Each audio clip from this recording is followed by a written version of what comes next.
Before we get in today's video, I just want this to be said. Please do not attack the devs. I understand a lot of people are upset right now at the remakes for Diamond and Pearl.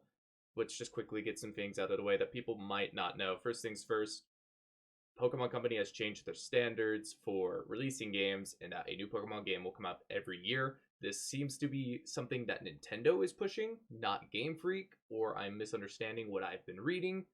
So don't go after them. They have new time constraints and everything, so maybe this is why the game was done this way, but there is no reason to go after anyone. I understand people are frustrated, but please keep this in mind. They are human, okay? Just like you and me, they have emotions, and let's keep it that way. With that being said, let's get into the video. With Brilliant Diamond and Shining Pearl being leaked, ladies and gentlemen, we got a lot to talk about. Please note, I will not be showing off any gameplay that is new.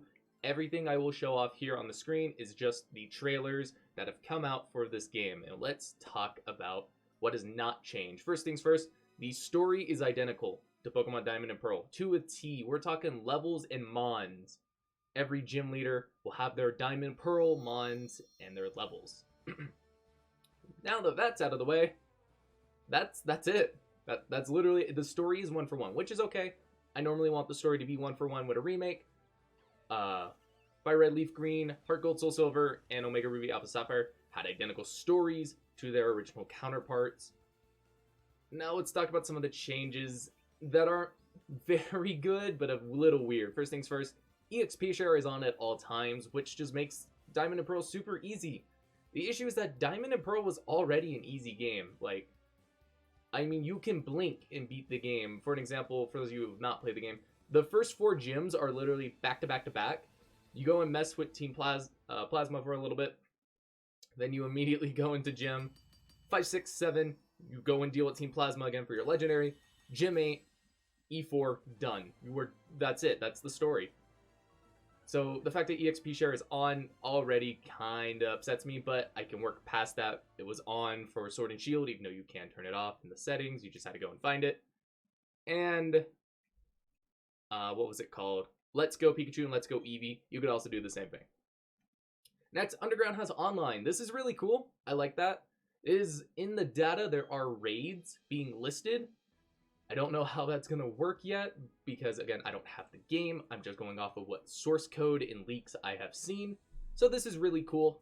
The fact that the online for the Underground is there is really, really nice. Contests have been updated to interface with the Switch. Switch obviously doesn't have a second screen like the DS did, so you can't do the tap-based rhythm. You have to use the buttons, you have to shake the Joy-Con. I even think I saw one that said you have to turn the Joy-Con upside down. So that's really cool. And online contests do have online support. So if you want to do contests with your friends online, that is there for you as well. Let's move into things that are missing. Now, please note these are more on my opinion and other people I've seen online, so let's just get that out of the way. First things first, no post story. Normally in a remake, we get a good post story. Omega Ruby Alpha Sapphire had the Delta episode. Fire Red Leaf Green had the Sebi Islands. Yes, Heart Gold Soul Silver had the had an overhauled Kanto from Crystal, but it also had the legendary huntings. So the fact that we don't have any of that is a little frustrating to me. I can look past that because, again, this game's going to be super fun, and I'm still going to get this game anyways, but I do want to bring that up. First things first, Pokedex. It only goes to the end of the Sinnoh-Dex. So Arceus, 493. There are no new Mons in this game.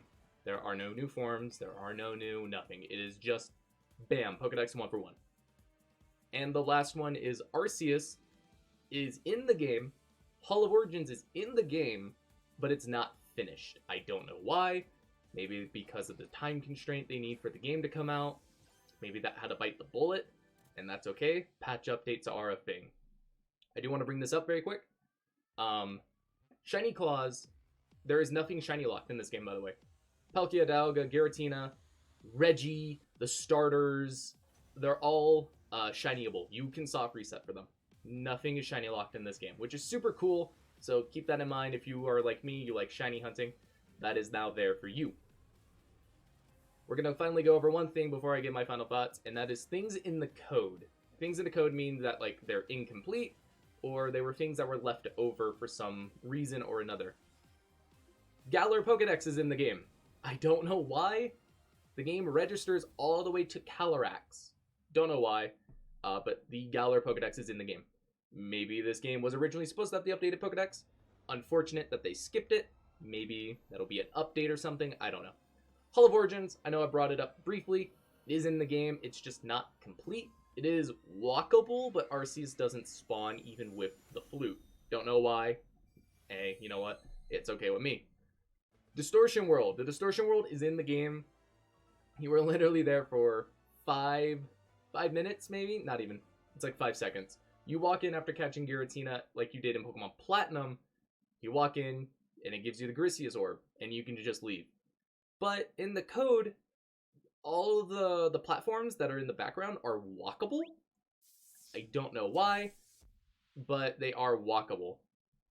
Next up is Spectate Mode. The Union Room has Spectate Mode listed in the coding. I don't know if that is usable because no one has given me an answer. So I think that's really cool. Like if you and your friends want to play Diamond Pearl format, because this game is not being supported via the VGC, it is just being skipped, which is a little unfortunate. But if you want to play old school DP format, that is now there for you. And finally, in the code is DLC. I don't know why DLC is registered for this game, and even on the Nintendo website, you can look it up still right now, on the Japanese one at least, there is DLC registered for this game. There's one DLC pass listed. Maybe this will give us our post-game. I pray that it's free, because if it's not free, oh god, you are just lighting a fire. Overall, again, I'm excited for this game. I'm still hyped for this game. Yes, the fact that there are none of the updated changes coming from Platinum to this game are a little frustrating to me, and just make me sad. And I know someone's gonna be like, oh, but the other remakes have brought in the mechanics from the third game over. Heart Gold Soul Silver had a lot of mechanics from Crystal. Mega Ruby Alpha Sapphire had a lot of mechanics from Emerald. You're catching what I'm saying. Even what was it? Even Fire Red Leaf Green had a lot of the mechanics from Yellow. So I don't understand why we aren't getting Platinum mechanics. Again, this game's gonna be great. I'm hyped for it, but these decisions, if they were decided this way because they wanted to get this game out for 2021, hey, you know what? That's on Nintendo for putting out that stupid business standard of a new Pokemon game every year. That's on them. I don't blame the developers. Ladies and gentlemen, if you did enjoy, please leave a like and a comment. I will still stream this game on twitch.tv/abitnezu. You can find me there. I will stream this game probably day one. My brain turned off for a second, sorry. And then here on YouTube, you'll probably get flooded like every other PokeTuber, you know. I will probably cut my stream down into 20-minute intervals and upload vomit on here on YouTube. Just keep that in mind. I want to know your guys' thoughts on the DP remakes. Again, no hate towards the devs. No, don't do what people were doing with Sonic Colors. Do not fucking death threat people. Do not dox people. That shit is not cool. Leave that shit alone. Hope you guys have a great day, and I'll see you next time.